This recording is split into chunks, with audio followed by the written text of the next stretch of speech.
Good morning everyone, welcome back to my channel Aparna Roy blog. আমার কাছের এবং দূরের সকল বন্ধুরা কেমন আছো? আশা করি যে যেখান থেকে আজকের ব্লগ ভিডিওটি দেখছো সকলে ভালো আছো এবং সুস্থ আছো। আমরাও তোমাদের ভালোবাসা ঠাকুরের আশীর্বাদে বেশ ভালো আছি।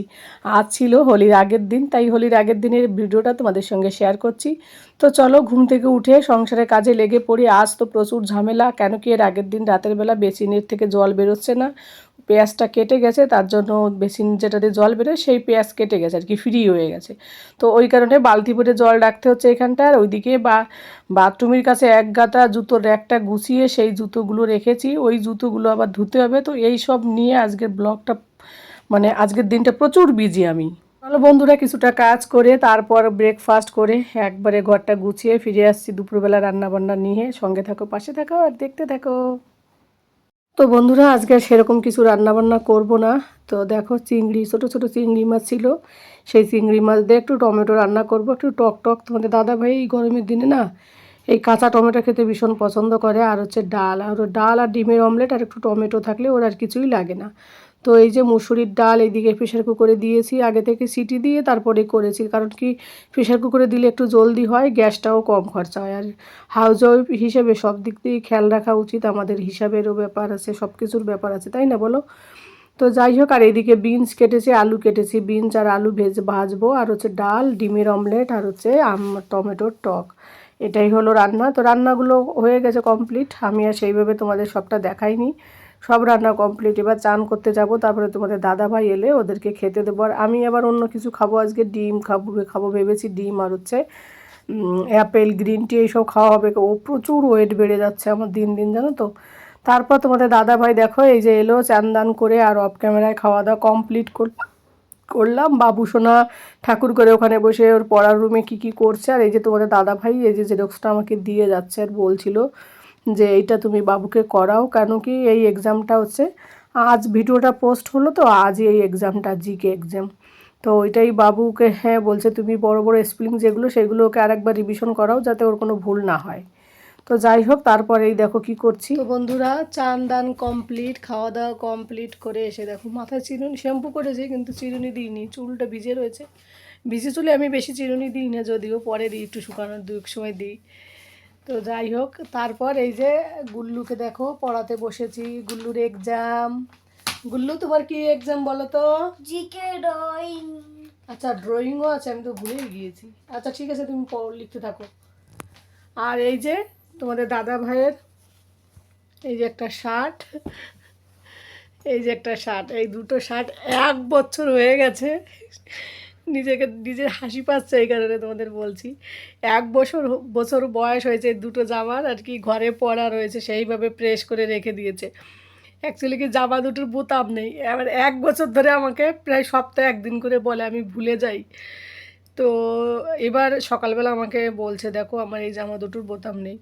তো আমি তখন চিন্তা করলাম, বাপরে বেচারা, সেই গত বছর গরম থেকে বলছে, আর এই বছর গরম এই যে শুরু হয়ে এলো আর কি, এখন আমি করে দিচ্ছি না। তো ভাবলাম আজ আমি এটা করবই, তাই এই যে এটাকে নিয়ে বসেছি, জামা দুটোকে বোতাম লাগাবো আর তোমাদের গুল্লুকে পরাবো।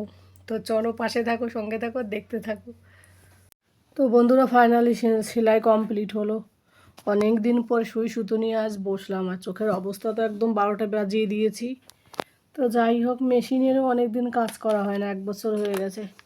ভেবেছি একদিন মেশিন নিয়ে একটু বসবো। আর আমার মেশিনের সুতোগুলো দেখো কি না কি হয়েছে, বাবু একদিন ফেলে দিয়েছে, তারপরে সাজিয়ে গুছিয়ে রাখা হয় না। দেখি একটু সাজিয়ে গুছিয়ে রেখে দিই এবার একটুখানি। এক সময় মেশিন সেলাই করতে এতটা ভালো লাগতো, যবে থেকে ইউটিউবে পা দিয়েছি তবে থেকে আমার মেশিনের সেলাইগুলোর হচ্ছে না। নিজের জামা কাপড় বানিয়েছি, যদিও লোকেরটা কোনো দিন বানাইনি। একটা কুর্তির পিস আজ 5 বছর ধরে রয়েছে তো ঘরে, সেটা পচে না যায়। তো ভাবলাম ওইটা একবার ওই গরমের সময় এবার মেশিনে বসবো, শীতের সময় তো এমনিতে বসা যায় না। তো তারপরে কিছু ব্লাউজ রয়েছে আমার, সেইগুলো বানাবো। সুতোগুলো নষ্ট হয়ে যায় ভেবে সাজিয়ে গুছিয়ে না রাখলে। আর এই যে গুল্লু, আমি ভিডিওতে যদি একটুখানি কথা বলি, গুল্লু এদিকে তাকিয়ে থাকবে। গুল্লু লিখো। বুলুর পরীক্ষাটা যেত আমি একদম বেঁচে যেতাম, তাহলে একটু বেশি ফ্রি হতাম, মেশিনে বসতেও পারতাম, সব কিছু হতো। কিন্তু স্কুল থাকলে কী হয় বলো তো, রুটিনের মধ্যে থাকা যায়। ঘুম থেকে ঠিক টাইম মতো ওঠা, টাইম মতো বাচ্চাকে খাওয়ানো, রান্না করা। কিন্তু স্কুল না থাকলে না এগুলো দেখবে অনেক এলোমেলো হয়। তো যাই হোক, আমার মেশিনারিটাও সব হয়ে গেছে। বাবু কিছু ধরো না। আচ্ছা, এই যে থেকে গেল একটা, বয়ে গেছে এটা। এখন একটা পাতলাটা তুলে দিই।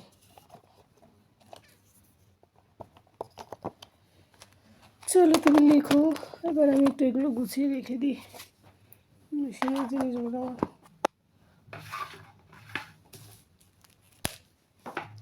প্রত্যেকটা মানে বোতাম দুটো নষ্ট হয়েছে, আর এগুলো ধুলোও পড়ে গেছে, কাজ করা হয় না তো।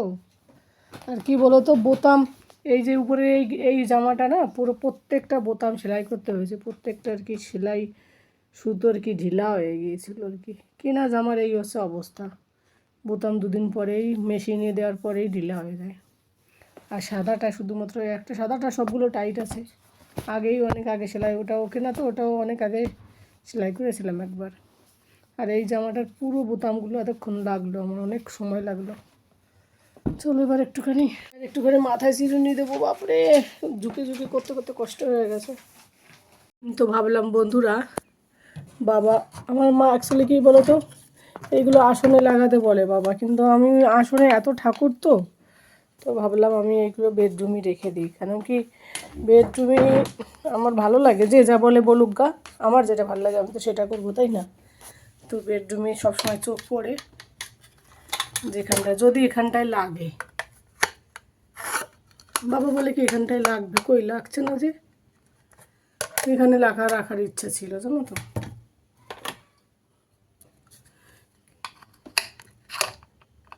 কিন্তু এখানে রাখা যায় না, কত মনটা খারাপ হয়ে গেল। ভাবলাম এখানটায় ভেবেছি রেখে দেবো, কাঠেও হয় না এগুলো, শুধু টিনেই হয়। তার মানে তাই তো ভাবি, বাবা এটা কেন বললো, যে আমিও জানি ওইটা ওখানটায় হয় না, তার জন্য, হ্যাঁ তার জন্য আমি তো এখানে লাগিয়েছি। এবার বাবা এসে বললো না এবার যে এখানটায় আসনে লাগিয়ে দে, আমি ভাবলাম কি ওখানটায় মনে হবে,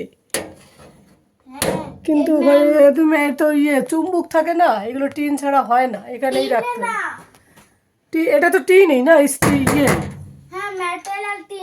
হ্যাঁ। তো কার দেওয়ালে কি করে হবে, দেওয়ালে হবে না। এরপর বন্ধুরা একবারে ফিরে এলাম তোমাদের সঙ্গে বিকেলবেলা বলতে সন্ধ্যাবেলা। বিকেলের পর তোমাদের দাদা ভাই বাবু সোনাকে নিয়ে একটু মার্কেটে গিয়েছিল অফিস থেকে আসার পর। আজ টিউশনি মাস্টার আসেনি, কারণ কি আজ থেকে ছুটি, আজ আর কাল দুদিন, হোলির দুদিন। আর এই যে জিলিপি নিয়ে এসছে বাবু, আবার জিলিপি দেখেই বলছে জিলিপি খাবো। আর এই যে হোলির জন্য সরঞ্জাম যত সব, ওর পিচকারি, আবির এইসব নিয়ে এসছে। কোনো কালার কিনতে বারণ করেছি, কারণ কালার শুধু শুধু যাকে দেবে তারও অসুবিধা হবে, আবির দিয়ে গুলিয়ে পিচকারি দিয়ে খেলুক তাও ঠিক আছে। তো এই যে কালারগুলো নিয়ে এসছে, আর এই যে বেলুনের মধ্যে ওই কালারের জল ভরে ছাদের থেকে আর কি ছুঁড়ে দেবে নিচের দিকে যারা যাবে, তার জন্য যে কিছু বেলুন নিয়ে এসছে। আর এই যে আবিরগুলো নিয়ে এসেছে, ও তো ভীষণ খুশি। বাচ্চারা দেখবে হোলিতে, আমার মনে হয় বড়দের থেকে বাচ্চারা ভীষণ খুশি হয়, ওদের খুশি দেখেই মনে হয় হোলিটা আরও বেশি ভালো লাগে। দুর্গাপুজোতে যতটা খুশি বাচ্চারা না পায়, হোলিতে বেশি খুশি পায়। এই কারণে, কারণ বন্ধুদের আর কি ওরা কালার মেখে দেবে, এটাই ওদের কাছে একটা বড় আনন্দ। তো তাই এই যে আমি বললাম কি কি কিনেছিস বাবু একটু দেখা, তাই আমাকে দেখাচ্ছে। আর এসে তো আগে জিলিপিটা খেয়ে নিল, তারপরে এই যে এইগুলো আমাকে এইগুলো দেখানোর পর তারপর ওর বাবার সঙ্গে কিছুক্ষণ মস্তি করলো। যাই হোক বন্ধুরা, আর তোমাদের দাদাভাই কিছু সবজিও নিয়ে এলো, লাল শাক পেয়ে আমি বললাম বেশ ভালো করেছো, অনেক দিন হলো লাল শাক খাওয়া হয় না। আর এই যে দেখো পাপার সঙ্গে মস্তি করছে। যাই হোক, আজকের ব্লগ ভিডিওটি তোমাদের কাছে কেমন লাগলো বন্ধুরা অবশ্যই কমেন্ট করে দিও। আর যে যেখান থেকে দেখছো সকলে ভালো থাকো, সুস্থ থাকো এবং সাবধানে থাকো। দেখা হবে পরবর্তী ব্লগে। Tata, good night, by.